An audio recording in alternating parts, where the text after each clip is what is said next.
Hi, I'm Eric D'Amato. I'm Matt. And welcome back to Mindbreakers. Hello. Today, we are watching kind of a zombie movie. Kind of. Also, kind of a Nazi movie. Kind of? We're watching a Nazi zombie movie. Oh, fuck yeah, bud. Outpost 2, Black Sun from 2012. Oh, I'm walking in on a sequel here? It's a sequel, but also not a sequel, because it's the same premise but no characters return. The year is 1945, the closing stages of World War II, and a German scientist by the name of Klausner is working on a frightening new technology that has the power to create an immortal Nazi army. Flash forward to present day, and a NATO task force is hurriedly deployed to Eastern Europe, where a sinister enemy appears to be mercilessly killing everything in its path. This is no ordinary foe. Only Helena, a gutsy investigator on the trail of a notorious war criminal, Klausner, accepts the reality of that they are the help. No. They are facing a battalion of Nazi stormtroopers, a veritable zombie army on the march. With the help of Wallace, a man who's been chasing Nazi secrets for years, the two of them team up with a special forces unit to venture deep behind enemy lines, the mission to fight their way back to the source of the evil army and prevent the seemingly inevitable rise of the Fourth Reich. That was a lot to take in. That's a long summary.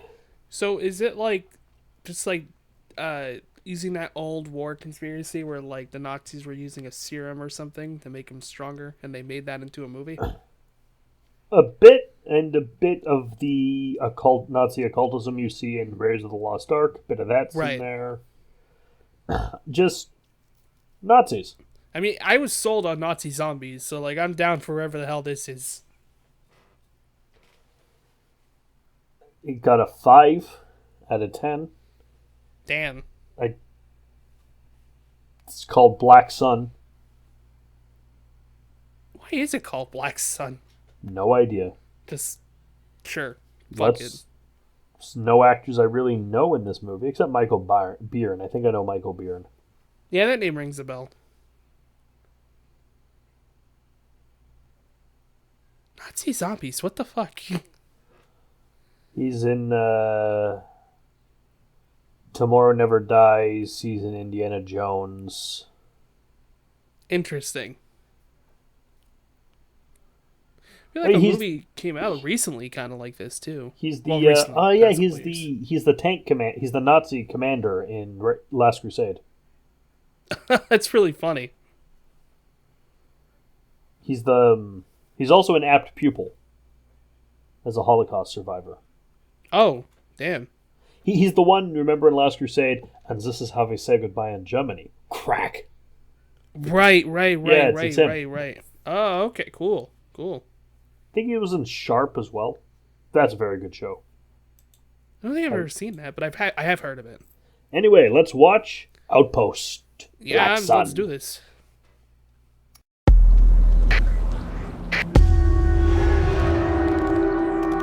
The Reich of 1,000 years has not been hiding from the likes of you. It has simply been waiting in the shadows.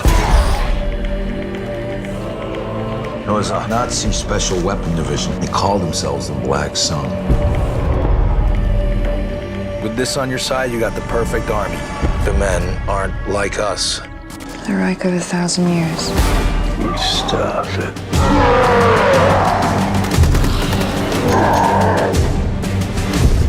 Not a sound. Don't even breathe.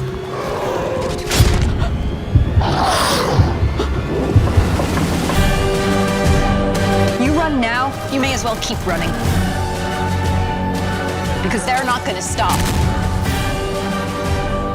Not at the next town or the next country. The only answer to stopping them is right here.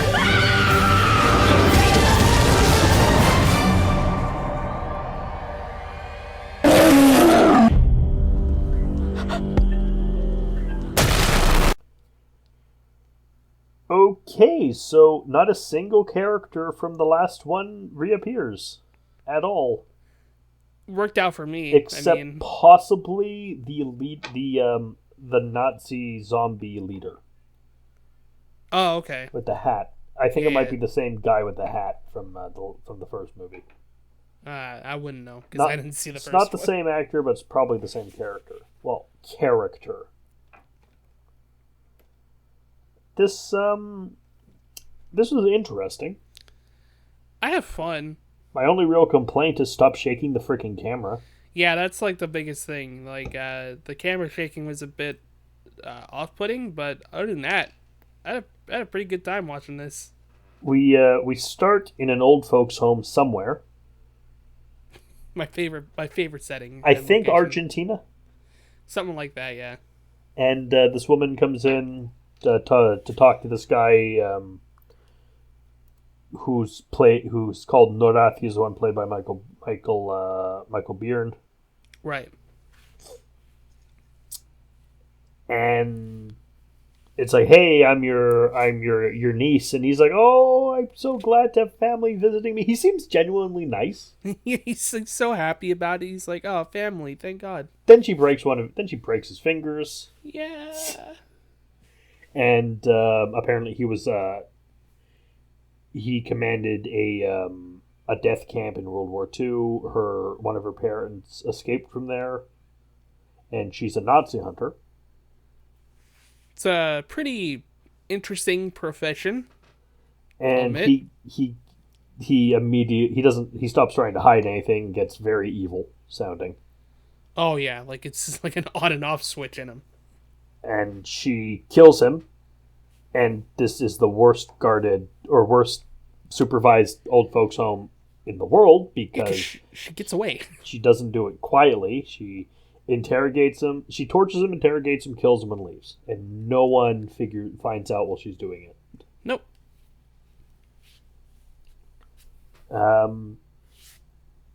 We get the intro with pictures of Hitler, swastikas, talking about the Black Sun ruins, looking at notes on a bulletin board.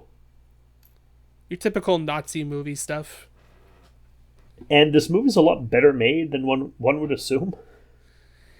Yeah, I was going into this suspecting like B movie type of like filming and stuff like that, but oh damn, they got a lot of things pretty damn good in this. Like, because this is the sequel to a direct-to-DVD film from the mid-2000s. Yeah, but it does things pretty competently. I was surprised. This one we get like the whole footage reel at the beginning of like the soldiers and all that. And then we're in some Eastern European country. I didn't quite pick up which one it was. I don't think they really say. It's just like somewhere, like you said, in like that area of the map. You know the place where Resident Evil 4 takes place? Yeah, that. Yeah, it's beside that. It's next door to that. It's the next country over. And she gets attacked. She gets held up by mercenaries. And then meets someone who's apparently an old friend of hers called Wallace. Yeah, Wallace. And this is, unfortunately, one of the film's problems for me. It feels like a sequel, but not a sequel to Outpost 1. Yeah, because I I've seen see what you Outpost. mean. Like, that these are characters I'm supposed to recognize. Yeah. But I don't, because they've never been anywhere before. Yeah, like when she sees Wallace for the first time, right? Like, they kind of have like this whole back and forth. Like, it's supposed to be familiar with us, but we're like, who are these people? Never seen them before in my life. And apparently, there's this big electromagnetic disturbance from the center of the country, and there are indestructible Nazis who you can kill them, but they get right back up. And we see some scenes of it. And they mainly use bayonets and combat knives, except for one who's really gambling with his existence and beating people up with a German hand grenade. Like, yes, I fucking love that guy. I know it looks like a mace, but that's a grenade.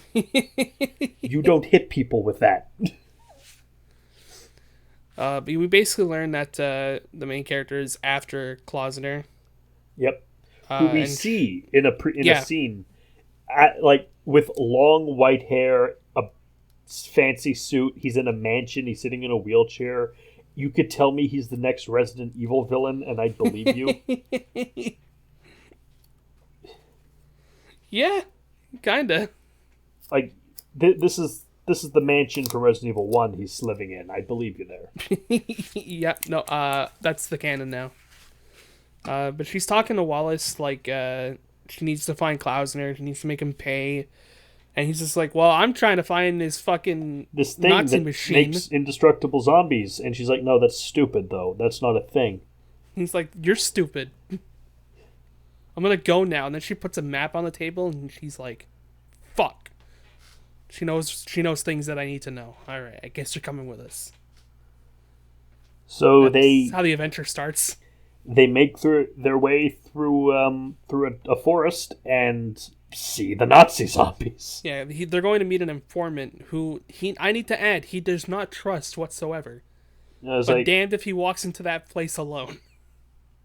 I kind of he said escort, and I thought he meant he was going to go get some backup, but no, just this one person. Just one guy who he somewhat just trusts to bring him there.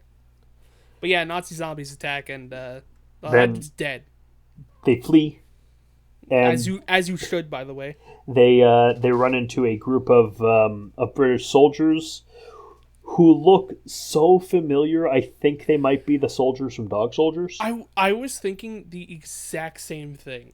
And they sounded like I've known them before. let's just pretend that they're the exact same squad from Dog Soldiers after Dog Soldiers, which is why they take all of this so well. Yeah, imagine like fucking dealing with werewolves. You get back and they're like, all right, go deal with Nazi zombies that are unkillable now. Like, why? Hey, these... Oh, you're not going to believe this. These are Nazi zombies. Like, yep. What do you mean, Yeah, yep? Dude, we just got done fighting werewolves. we just fought werewolves at this point. Fuck it.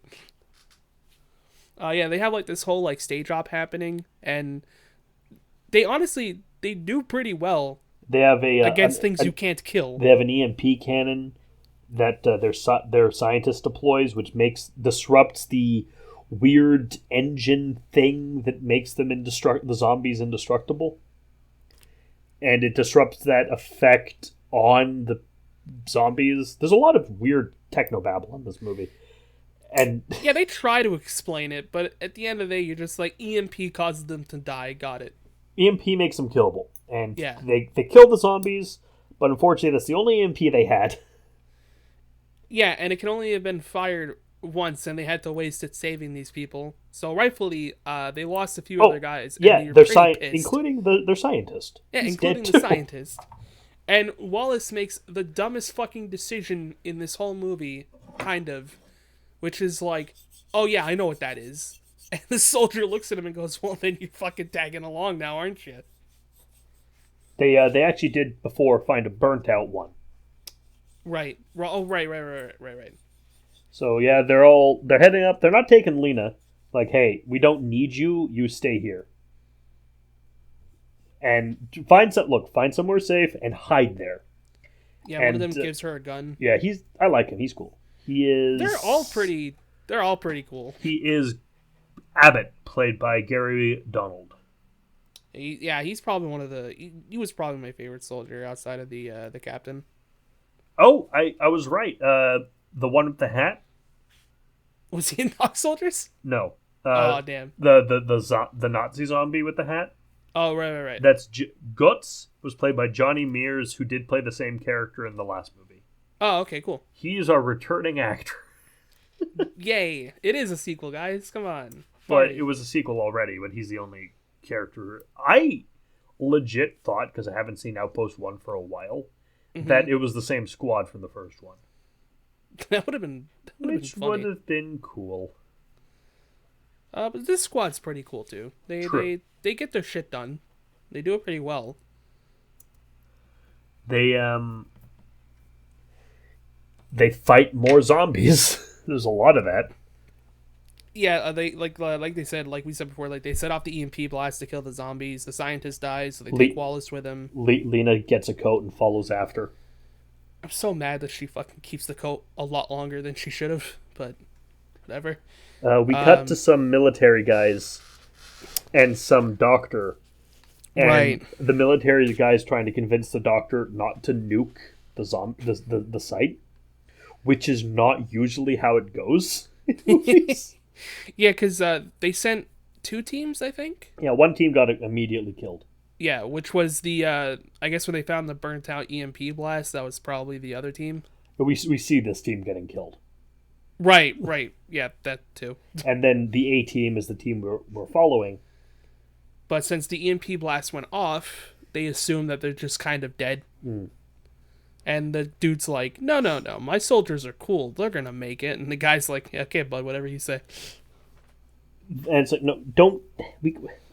We can't nuke it as anything other than a last resort.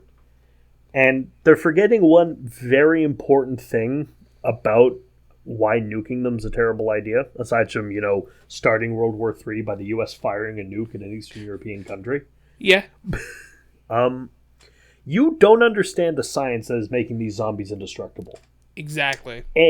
One, you don't know if the nukes will work. B, you don't know how they'll react with what's already going on inside them. Yeah, for all you know, you can just make them even more stronger. You can give them superpowers, like more superpowers. Like you can make them like Blight from Batman Beyond. You don't know what's going to happen. Zombie Nazis with superpowers. Yeah. I want that to be the 4th movie. I would have said 3rd if I didn't know there was a 3rd one that's a fucking prequel. There's no 4th movie. I want there to be one. Damn it. But yeah, they're talking about, so that's our ticking clock, is if they don't get results soon, they're going to nuke the place from orbit.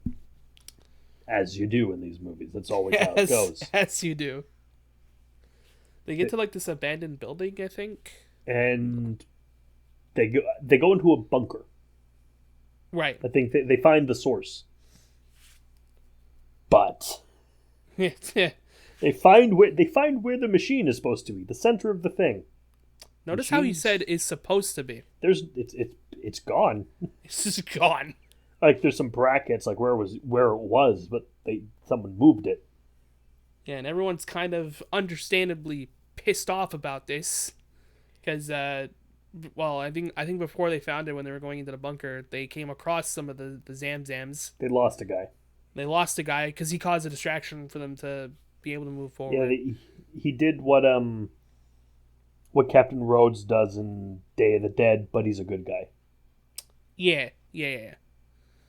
And then, of course, missing machine means, well, fuck, we can't do anything, so we just need to haul ass out of here. We find out that these zombies are trying to make more. I mean... They're injecting their serum into other people, but it never actually seems to work. Yeah. Don't really know why. Oh yeah, Wallace loses his notebook at some point. Yeah. Because he just fucking drops it. I wrote it down. I kept a diary so I didn't have to remember. I should have sent it to the Marx Brothers. There's a lot of good banter in this movie, I find. You know what improved this movie greatly? What's that? Hellboy. Is this Hellboy fighting Nazi zombies? You think Hellboy wouldn't be immediately down to punch some Nazi zombies? I'm not saying he wouldn't be. That sounds fucking amazing. But yeah, so they're all having like a little break before they have to haul ass to get away from the nuke blast. The captain of... But the doctor, he's looking at the... Wallace, he's looking at the chalk. He's like, wait. That's supposed to be there. Yeah. There's a secret door. Everyone just kind of calls him an idiot. Like, what the fuck are you talking about? There's no secret door. Then he opens the secret door. and then he finds the secret door.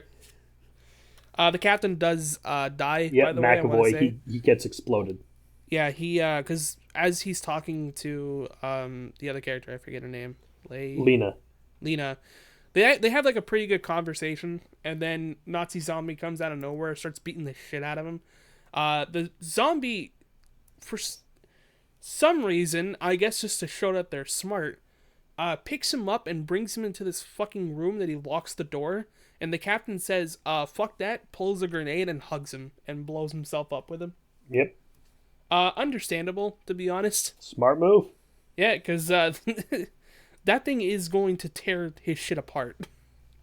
So, yeah, good move on the captain's side, I guess. They go down through the secret door. There's, like, 2 soldiers left now. And Lena and Wallace. Yeah, there's the 2 main characters and the 2 soldiers that kind of know what they're doing. Wallace finds his way to a room with the machine and is trying to turn the machine itself into an EMP. Yeah, that was kind of like their Most of goal. his scenes from then on are him trying to make this machine work, but the safety valve vent keeps preventing him. Right. The idea of, I don't know, grenading the safety vent never occurs to him, but whatever. Pack it with C4 and try again. You gotta have suspense in your movie. Come on. Then we find a just pile of corpses. And the creepiest freaking thing in the film. Oh. I'm just going to call her Ilsa, because she's probably supposed to represent Ilsa She-Wolf of the SS. Mm-hmm. She is a female Nazi invincible zombie with a syringe who just keeps laughing. That's all she does. She looks like possessed Mia from Resident Evil 7 with blonde hair. And she just keeps laughing, and it's so freaking creepy. Until she starts screaming, which is also creepy. Yeah, a little bit. She's a witch from Left 4 Dead. Yeah, pretty much.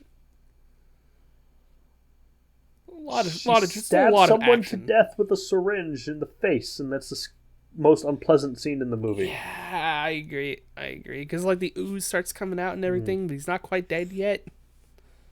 Oh yeah, that whole part was wild. So Lena and one of the soldiers, whose name is Abbott. Abbott, that's it. They find the machine. And why I'm convinced this was written as a video game first, a man wired into the machine. This whole movie screams video game, please. Who, as the zombies are running in, he just shoots lightning at them. Like Palpatine in Revenge. Unlimited power! No, you will die. It was so like the scene is cool, but like I couldn't stop laughing the entire time because that's all I was envisioning was this fucking Palpatine shooting lightning out of his hands. And then there's just a lot of talking happens.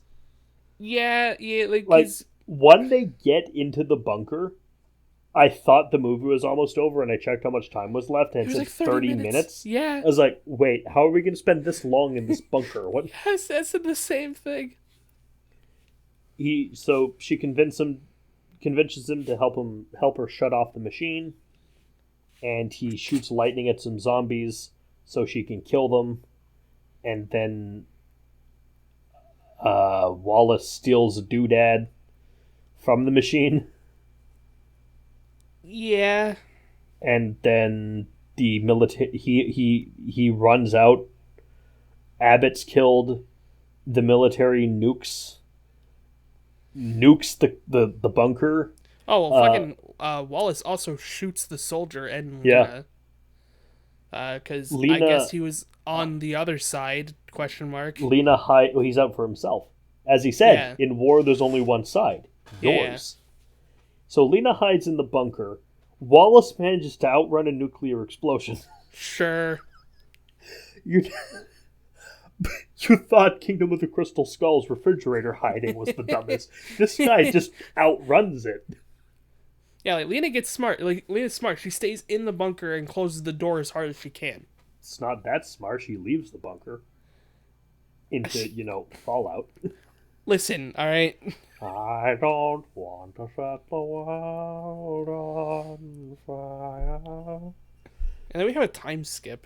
We have a time skip. He brings the doohickey from the machine to Klausner, while being blonde now. You gotta hide that identity, yo. Then he gets a phone call from, is like, hey, here this is, and I want this much money, and I know what you're thinking. Why not shoot this guy and just take it? Well, I took a few things out of that, a few vital components out of that thing, and they're hidden. And you can just kill me now. You've got the guns, you got the people, but you'll never have your eternal life then, will you? Yeah, he did pull a fast one on him. And Klausner's legit impressed. Yeah, he's like, son of a bitch. All right. This bounty hunter is my kind of scum. And the Lord Jabba wants to know why he must pay so much. Because he's holding a thermal detonator. So Lena's calls him like, hey, yeah, I know you changed your identity. I'm coming for you.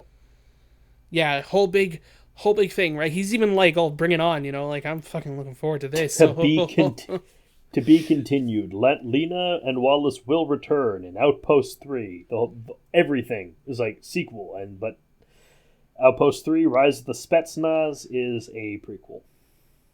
I'm so mad. I'm still so mad.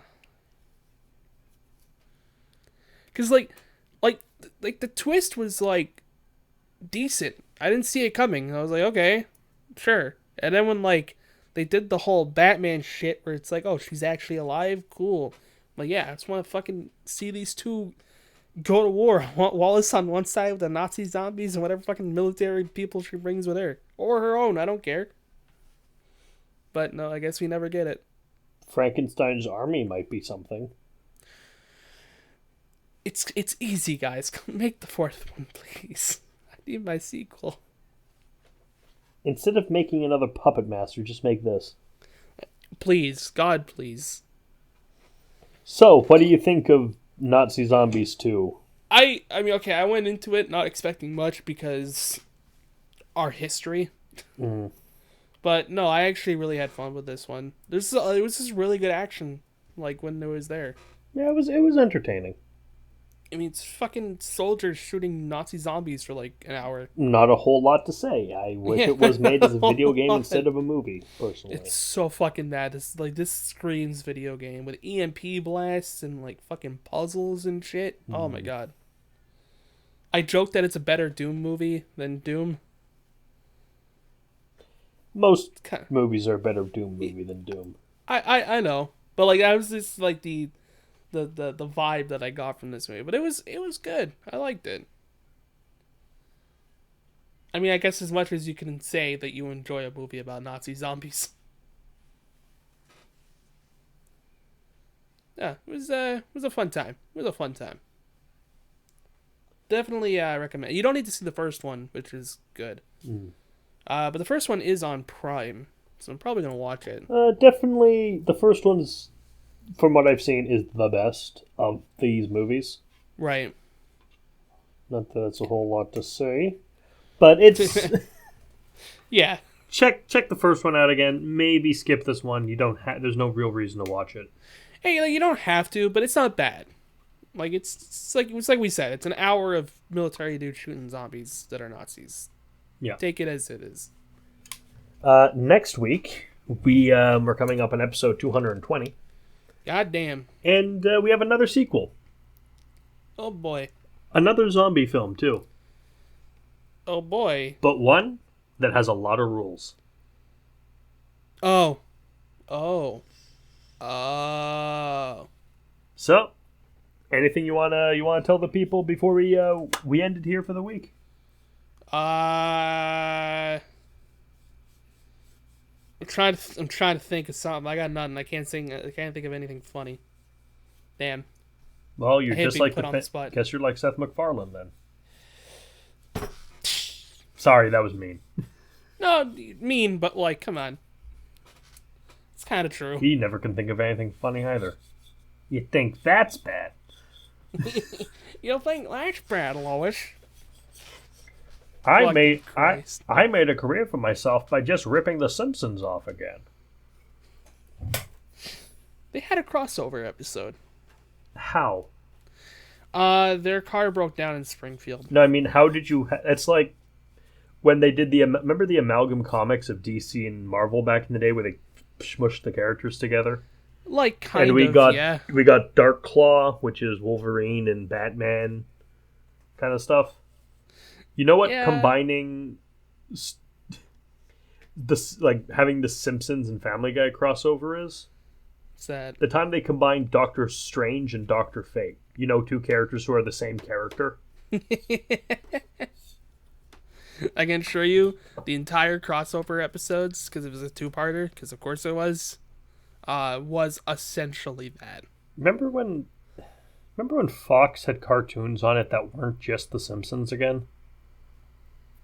I don't know, man. I gotta be real. Those are becoming fading memories. Like, they had The Critic. Yeah. They had the Marvel stuff, like Spider-Man and the X-Men and all that. They had Batman the Animated Series on Fox. Yeah. They sure did. Don't do that no more. They had Beetlejuice. I remember WB Kids. That was cool. I remember the Disney. Fucking Foxbox. I remember I'll Zoom. take it. Oh my god. Vortex. Yeah. Yeah. Oh, Jesus Christ. That's taking me back. Remember fucking, like, for all the anime watchers, remember Bionics? Remember what the fuck it was called? No. And YTV had, like, a 3-hour anime window. Huh. It was, like, fucking... It was really cool, because you had, like, a whole bunch of series. Like, fucking Zatch Bell, Inuyasha. That's where Bleach started for, like, a lot of us. And, like, a few other shows. And then it just became Naruto. And you're like, oh, okay. You mean how Cartoon Network is, like, entirely Teen Titans Go now? Don't fucking remind me. Have you seen the weekly schedule? I have Cartoon Network. They took the time to write out Teen Titans Go 147 times. Fucking God. Anyway, next week, zombies. This week, we're done. Let's say, wait, what else is happening this week? We're pretty much done with Outpost 2. Like I said, it's enjoyable. If you want to watch it. You don't have to. No. You don't have to watch anything we watch. Actually, for most of the films we watch, don't watch them. Yeah, we highly recommend that you don't. Like,